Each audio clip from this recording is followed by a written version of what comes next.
ایک صاحب خدمت کے لیے ساتھ رہبری کے لیے، عصر کی نماز کا وقت آیا، کہنے لگے یہاں راستے میں میری فیکٹری ہے، وہاں عصر پڑھ لیں۔ بہت بڑی فیکٹری۔ عصر کی نماز پڑھنے کے لیے فیکٹری میں اترے۔ میں نے پوچھا یہ کہیں کی فیکٹری ہے؟ یعنی یہاں شیشہ بنتا ہے۔ اس کی اتنی بڑی مشین وہ بند پڑی ہوئی۔ میں نے پوچھا کیا بات ہے، کیوں نہیں چلتی؟ کہنے لگے دعا کرو، یہ 4 مہینے سے بند ہے۔ کیا بات؟ انہوں نے ایک بہت چھوٹا پرزہ 2 انگلیوں کے درمیان پکڑ کے دکھلایا کہ یہ ایک چھوٹا سا پرزہ ہے، جرمنی سے آنا ہے، اس کے پرزہ کے لیے کہ لگے بغیر یہ مشین نہیں چل سکتی۔ میں سوچ میں پڑ گیا کہ اتنی بڑی مشین ایک پرزے کی وجہ سے بند پڑی ہے 4 مہینے سے۔ یہ دنیا کی ایک معمولی چیز ہے، ایک چیز بنانے کا سبب ہے۔ جب یہ معطل ہے پورا، تو اگر ہم اللہ کے دین میں کامل دین پر نہ چلیں تو پھر بتاؤ دنیا کا کارخانہ یہ ہمارے موافق کیسے چل سکتا ہے؟ لوگ چند اعمال پر، چند حکموں پر عمل کر لیتے ہیں، یوں سمجھتے ہیں کہ ہم بھی دین پر چل رہے ہیں۔ جب دین پر چل رہے ہیں تو کامیابی کیوں نہیں حاصل ہوتی؟ اس سمجھ میں آیا کہ اگر دنیا کی معمولی مشینوں میں ایک پرزے کی کمی سے، ایک چھوٹے پرزے کی کمی سے یہ پورا کارخانہ بند پڑا ہے، پوری مشین بند پڑی ہے، مال نہیں بن رہا ہے، تو اگر نماز کے ایک جز میں خرابی آئی تو پوری نماز سے پر جو وعدہ ہے وہ وعدے کیسے پورے ہوں گے؟ اگر معاملات میں ایک حکم ٹوٹا تو سارے دین سے کامیابی کیسے حاصل ہوگی؟ اگر معاشرے میں ایک حکم ٹوٹا تو بس سارے دین کی کامیابی کیسے حاصل ہوگی؟ تو میں نے عرض کیا کہ دین جزء لا یتجزا ہے۔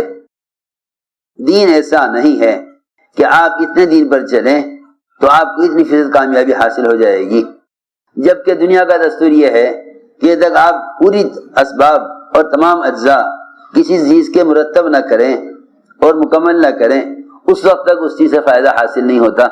تو جو دین اللہ کا ضابطہ ہے، جو دین اللہ تعالیٰ کا ضابطہ ہے، وہ اس کے احکام کے پورا کیے بغیر کیسے کامیابی حاصل ہو سکتی ہے؟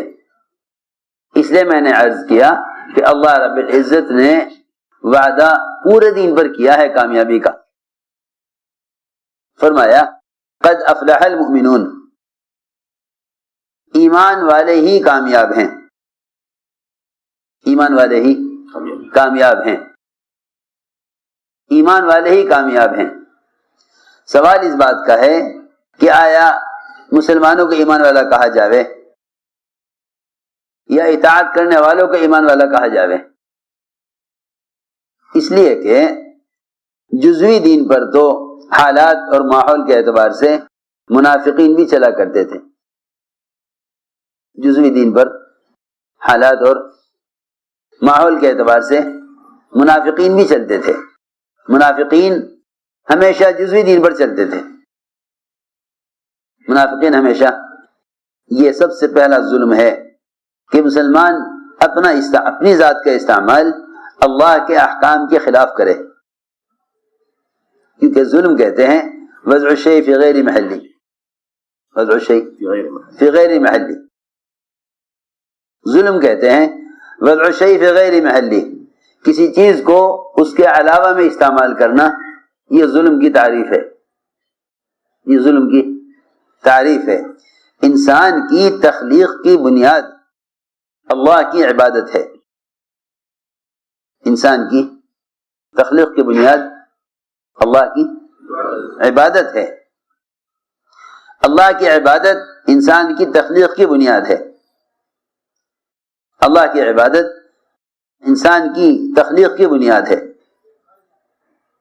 اور عبادت نماز کا نام نہیں ہے، عبادت صرف نماز کا نام نہیں ہے، بلکہ عبادت کمال اطاعت کو کہتے ہیں، عبادت کمال اطاعت کو عبادت کہتے ہیں۔ عبادت صرف نماز پڑھنے کا نام نہیں ہے، بلکہ عبادت کمال اطاعت کو کہتے ہیں۔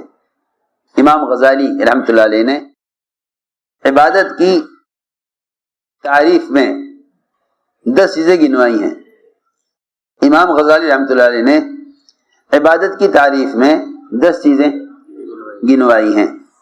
اگر ان میں سے ایک چیز بھی کم ہو گئی تو دین اس طرح ناقص ہوگا جیسے نماز پڑھنے والا ایک سجدہ چھوڑ دے یا ایک رکوع چھوڑ دے، ایک سجدہ چھوڑ دے۔ جس طرح اس کی نماز ناقص نماز ہوگی، اس طرح ان 10 چیزوں میں سے ایک لائن کا حکم چھوڑ دینا دین کو اس طرح ناقص کر دے گا۔ امام غزالی رحمۃ اللہ علیہ نے 10 چیزیں گنوائی: نماز اور روزہ، حج اور زکوٰۃ، ذکر اور تلاوت، دعوت اللہ کی محنت اور تجارت، پڑوسیوں کے حقوق اور سنتوں کا اہتمام۔ یہ 10 چیزیں امام غزالی نے کیا فرمائی ہیں؟ عبادت۔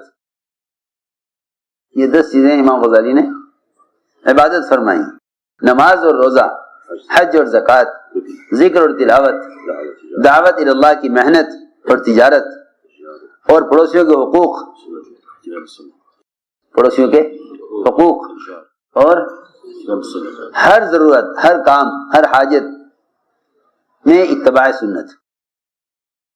کیونکہ اگر ضروریات میں اتباع سنت نہیں تو پھر معاشرہ غیروں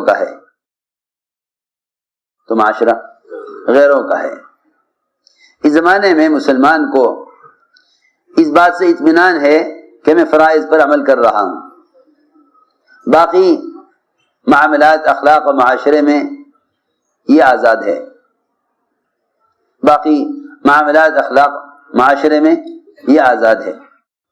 حضرت فرماتے تھے یہودیت اس کا نام نہیں کہ یہ نعوذ باللہ عقائد کے اعتبار سے ہی یہودیت کو یہودیت سمجھے، بلکہ فرماتے تھے کہ حضور اکرم صلی اللہ علیہ وسلم نے اپنے صحابہ کو ہر ضرورت میں اتباع سنت پر ایسا تیار کیا تھا کہ وہ غیروں کے طریقوں پر کوئی بھی عمل کرنے کو یہودیت، نصرانیت سمجھتے تھے۔ وہ زمانے میں یہودی ہونے کو یہودیت نہیں کہا جاتا تھا، میری بات بہت توجہ چاہے گی، اس زمانے میں یہودی ہونے کو یہودیت نہیں کہا جاتا تھا۔ اس زمانے میں دین کے کسی بھی شعبے میں یا کسی بھی ضرورت کو یہود کے طریقے پر کرنے کو یہودیت کہا جاتا تھا۔ ہم نے سارے شعبوں کو غیروں کے طریقوں پر ڈال کر صرف نماز پڑھنے کو عبادت سمجھا ہوا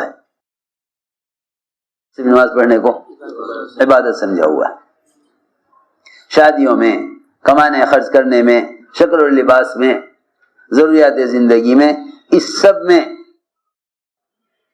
اس سب میں آزاد اور غیروں کے طریقوں پر چلنا چاہتے ہیں۔ حالانکہ عجیب بات ہے اور توجہ سننے کی ہے، عدی ابن حاتم یہ نصرانی تھے، پھر اسلام میں آئے، یہ نصرانی تھے پھر مسلمان ہوئے۔ جب مسلمان ہو گئے تو انہوں نے حضور اکرم صلی اللہ علیہ وسلم سے آ کے عرض کیا کہ یہ بات سمجھ میں نہیں آتی کہ اللہ تعالی نے قرآن میں ہم یہود اور نصارہ کو الزام یہ دیا ہے کہ ہم نے اللہ تعالی کے غیر کو اپنا رب بنایا ہوا تھا۔ یہ بس توجہ سننا بات۔ عدی ابن حاتم نے حضور اکرم صلی اللہ علیہ وسلم سے یہ عرض کیا کہ یہ بات سمجھ میں نہیں آتی کہ اللہ نے ہمیں قرآن میں الزام دیا ہے کہ ہم نے اللہ کے غیر کو اپنا رب بنایا ہوا تھا، حالانکہ ہم نے کبھی بھی اللہ کے غیر کو اپنا رب نہیں مانا، ہم اللہ ہی کو رب مانتے تھے۔ تو آخر اللہ تعالی نے قرآن میں الزام کیوں دیا کہ کہ انہوں نے اپنے علماء اور مشائخ کو اور اپنے احبار رہبان کو اور اپنے پادریوں کو اپنا رب بنایا ہوا تھا، حالانکہ ہم اسلام لانے سے پہلے بھی اللہ ہی کو رب مانتے تھے، تو یہ الزام کیوں دیا گیا ہمیں؟ یہ سوال کیا عدی بن حاتم نے اسلام قبول کرنے کے بعد۔ آپ نے فرمایا کہ اے عدی، یہ بتلاؤ، جب تمہارے احبار و رہبان ایک حلال چیز کو حرام کہتے تھے اور حرام چیز کو حلال کہتے تھے اور تم جانتے تھے کہ یہ غلط کہہ رہے ہیں، پھر بھی تم ان کی بات مانتے تھے؟ انہوں نے عرض کیا کہ ہاں یا رسول اللہ، ہم ان کی بات مانا کرتے تھے کہ جو تم کہو ٹھیک ہے۔ آپ نے فرمایا پھر تو تم نے ان کو اللہ کے سوا اپنا رب بنا لیا تھا، پھر تو تم نے اللہ کے سوا ان کو اپنا رب بنا لیا تھا۔